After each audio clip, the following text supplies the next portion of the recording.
Welcome to Tesla Global, the home of the latest Tesla news. Today we take a look at the Apple car, Tesla dominating in Norway, and also look at a Porsche whistleblower. Let's get into the video. Apple car project sees latest staff turnover as ex-Tesla engineer leaves for air taxi startup. Apple's Senior Director of Engineering, SPG, Dr. Michael Shoutout, has left the tech giant to develop flying taxis with Archer Aviation. After almost 3 years at Apple, it was time for a new challenge. I recently joined Archer Aviation in Palo Alto. Creating solutions for sustainable air mobility will be the next big challenge for me, Shoutout wrote in a LinkedIn post. Shoutout was part of the Apple car project for nearly 3 years before taking the Senior Vice President Engineering Propulsion position at Archer Aviation. Before Apple, Shoutout worked at Tesla for almost 4 years, from October 2015 to March 2019. Given his time at Tesla, Shoutout was present for the Model X and Model 3 ramp. He held a few positions at Tesla, including VP Mechanical Powertrain, VP Engineering, Drive Systems and Vehicle NVH, and VP Engineering.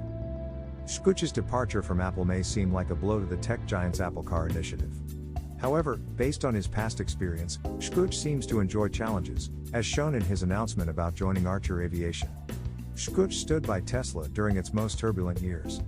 He experienced both the Model X production challenges and was at Tesla for the Model 3's initial stages of production hell. The Apple car has been in development for years and recently seemed to have revived from the dead. This year more than ever, Apple appears to be making some serious strides towards producing its own vehicle. There has been news of Apple laying the groundwork in Asia for the Apple car supply chain. The tech giant has also allegedly approached several Asian carmakers like Hyundai and Toyota to mass produce the Apple car. The new head of Project Titan, Kevin Lynch, has also given the Apple car a sense of direction. Lynch is pushing to release an Apple car with a full self-driving system. Apple is expected to start mass production on the Apple car by 2024. All in all, the Apple car project seems to be operating on surer footing and may not be a tough enough challenge for Shoutout anymore.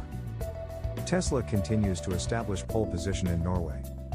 Tesla is continuing to solidify itself in the pole position in Norway. New figures from the Norwegian Information Council for Road Traffic, OFE, show that Tesla Model Y and Tesla Model 3 were the country's two best-selling vehicles in November, making way for Tesla to become the best-selling car brand in the highly competitive market for electric cars. The Model Y was the best-selling car in Norway in November, selling 1,013 units during the month, according to OFE information. The Model 3 was second with 771 units solid, and the Volkswagen ID.4 came in third with 725 units sold. Norway is arguably the most challenging market in the world for electric automakers. The concentration of passenger vehicles has overwhelmingly turned toward electric powertrains, with zero-emissions cars making up 64.2% of the market share in 2021 and 73.8% of sales in November alone. So far, petrol engines only make up 4.4% of total vehicle sales in Norway in 2021, while diesel engines account for 4.1%. It is no secret Norwegians are likely the most committed to the transition to electric vehicles. In September, Tesla saw similar domination of the Norwegian automotive market. The Model Y and Model 3 took first and second place during that month, respectively. Sales were slightly higher, with the Model Y accumulating 3,564 sales in September. The Model 3 was sold 2,218 times that month. These numbers are likely to increase considerably over the next several months, with sales figures being consistently higher in the coming years. Tesla is set to launch a new manufacturing plant in Germany later this month, with approval being labeled as imminent, according to a recent report. Tesla's Gigafactory Berlin facility will produce the Model Y for the European market, where electric powertrains, especially in crossover body styles, have been increasingly popular over the past few years. Tesla is not going to be the only car company to benefit from the widespread adoption of EVs in Europe. Volkswagen, which was the second best-selling brand in Norway in November behind Tesla, will also begin to see the benefits of its timely transition to EVs. Volkswagen is arguably the most committed mass-market automotive entity in terms of electrification, neck and neck with American company Ford. Tesla still holds a considerable lead in the sector, but the battle for second place is certainly heating up. In total, 11,274 new zero-emissions vehicles were registered in November in Norway. Zero-emissions vehicles make up 64.2% of the 2021 market share, with 73.8% of November sales being of environmentally friendly cars, OFE statistics say. Porsche whistleblower, 60% of all delivered Taycan have battery issues that caused replacements, damages and fires. 6 out of 10 Porsche Taycan ever delivered have a problem with battery management that affects and damages battery cells, requires replacement of cells and batteries, and is causing vehicle fires, according to a source working at Porsche's headquarters in Zuffenhausen, Germany. Porsche is reportedly hiding the problem from customers and authorities and quietly replacing damaged battery cell modules without informing customers to cover up the problem. Tesla offered to help Porsche with battery management through Audi contacts years ago, but Porsche management at the time rejected any external help, saying it could handle everything internally, the source noted. The problem affects 6 of 10 delivered vehicles, the source, who could be described as a whistleblower, said. A risky business. The Porsche whistleblower explained that the Taycan's 800 volts high-voltage onboard charger used today does not control the charging process well enough and can overcharge some battery cells, causing them to overheat. For safety reasons, overheated battery cells are disabled and isolated from the battery pack, reducing battery capacity and thus the vehicle's range. The problem occurs when the batteries are charged at a low AC speed of up to 7.5 kW, a common use case for all charging, such as at home or on low-speed chargers, the source said. The 800 volts architecture of the Taycan, a vehicle the German automaker is proud of, has many advantages, but the strong current requires a very well-controlled charging process to avoid charging some cells faster than others. The battery cells in a BEV are always charged in parallel to shorten the charging time, but this carries the risk that some cells will be charged faster than others. If one of the many cells in a BEV is charged faster than the rest, overcharging and overheating can occur, which can lead to vehicle fires, if, for instance, an additional air leak happens. About 1% of the 60% of vehicles affected, or about 360 Taycans out of 36,000 vehicles delivered, had a preventable vehicle, cable, or smoldering fire attributable to the problem, the whistleblower said. These are figures from Porsche's internal statistics, which the company updates on an ongoing basis to keep track of safety issues. The reason the whistleblower, who works for Porsche in Zuffenhausen, is talking about the problem at all, risking his job and more, is that the company has decided lately not to replace the Taycan's onboard charger, but to continue shipping vehicles and all future new Taycan models with the problematic system, which may pose a notable safety risk. Porsche uses an inexpensive onboard charger that does not control the process well, the whistleblower explained to me in detail. Fires have occurred in the Taycan battery, the source explained, due to the problem described. Porsche is reportedly aware of the problem and is working on it, but the automaker has not solved it or informed customers or authorities so far. Instead, the company is reportedly hiding the problem for cost and reputational reasons, the source stated. This is because if acknowledged, all Taycans would require a recall and the replacement of their onboard charger, and all batteries would have to be inspected and tested and, if affected, replaced. The cost, the source said, would be in the hundreds of millions of euros and the damage to the company's image could be even greater. A remarkably short warranty. An apparent hint of Porsche's challenges with the Taycan's battery could be seen in the warranty for the all-electric sports car, which happens to be one of the lowest on the market with just 60,000 kilometers or 3 years if following conditions, Porsche warranty requirements, are not met. Vehicle standing longer than 2 weeks supposed to be connected to a charger. Customers must assure that the Taycan's state of charge remains between 20% to 50%. Customers must make sure that their Taycan is not exposed to continuous sunlight. Vehicles standing longer than 2 weeks not connected to a charger. Customers must charge the Taycan's battery before to 50%. Customers must check every 3 months and assure soak remains at or above 20%. Customers must assure that their vehicle's temperature is between 0°C, 20°C. While 160,000 kilometers is an average battery warranty in the industry, Porsche confirmed to me the 100,000 kilometers lower, 60,000 kilometers warranty and its restrictions. It is a well-known risk in the industry that when charging BEVs, an imbalance in the battery cells can lead to a sealed, encapsulated, and deactivated cell that can then overheat and cause battery damage and even fires if, for example, there is an additional leak in the battery box through which air can enter. Porsche's 800 volts high-voltage architecture is more vulnerable in this regard than a low-voltage architecture such as Tesla's 400 volts, or what other manufacturers use.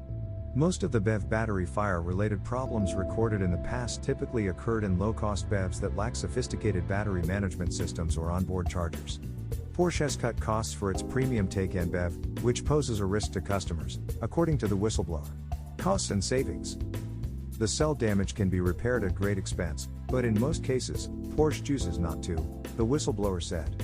To compensate for the vehicle's reduced range due to encapsulated and deactivated battery cells, Porsche in many cases reportedly unlocks unused, reserved battery capacity, effectively tricking customers into thinking everything has been fixed, even though the affected cells are no longer in use and remain a potential risk, the source said.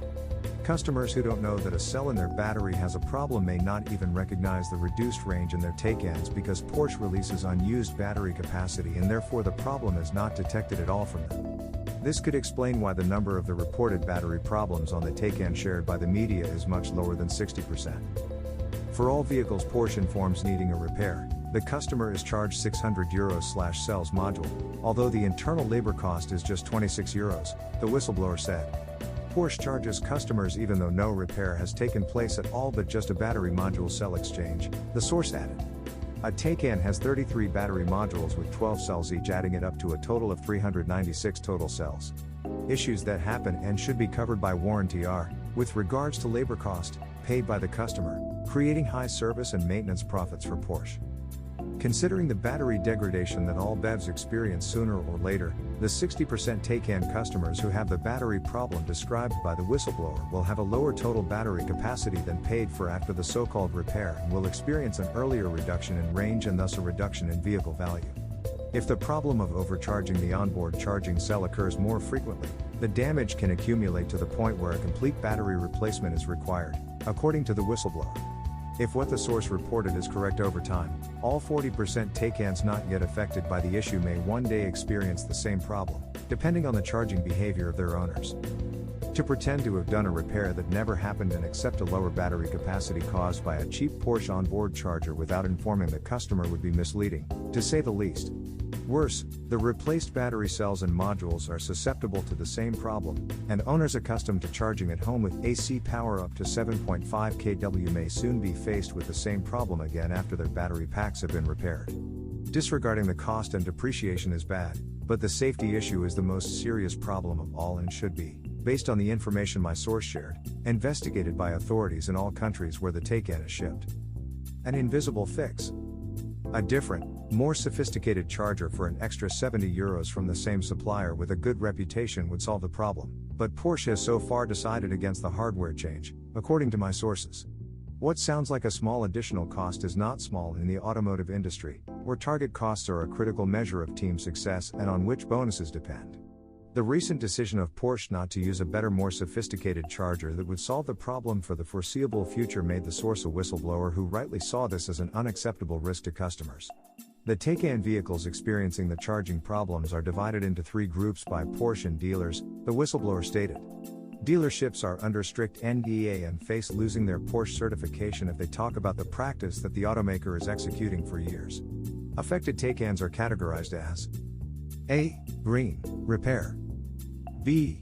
Yellow, review with Porsche internal technical department. C. Red, replacement. All vehicles that fall into the red category receive a new battery module or entire battery with spare parts that are available within 24 hours. Not all customers with red designations are informed that the cell module had been replaced on their Taycan, the whistleblower said. The newly installed battery is reportedly read out and the data is displayed to the customers who are informed, claiming that it is data from the old battery after the repair. This, according to the source, effectively gives false proof that everything has been fixed. The new battery is then assigned to the old serial number, and this is how Porsche erases all traces that indicate fraud, the whistleblower said. That's why it's hard to prove that Porsche is cheating customers and misleading the public, the source explained to me. While vehicles designated as green had been fixed, cars designated as yellow are still undecided and need to be investigated. If the authorities demand a Taycan recall and replacement of all onboard chargers and batteries, the associated costs will be in the hundreds of millions of euros, the source stated.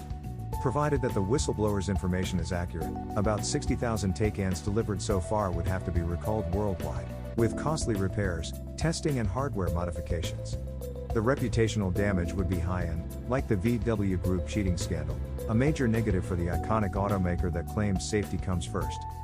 In the past, some Taycan battery fires, such as the one in a garage in the U.S. state of Florida in early 2020 that occurred during nighttime charging, were never fully resolved after investigations began.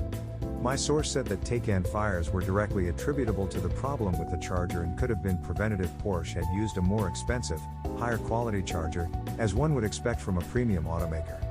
A small deviation during the charging process of only 0.1% can easily cause a vehicle fire when overcharged by 1%, my source said. The supplier has a reputable name, but a cheap charger was chosen to keep costs down.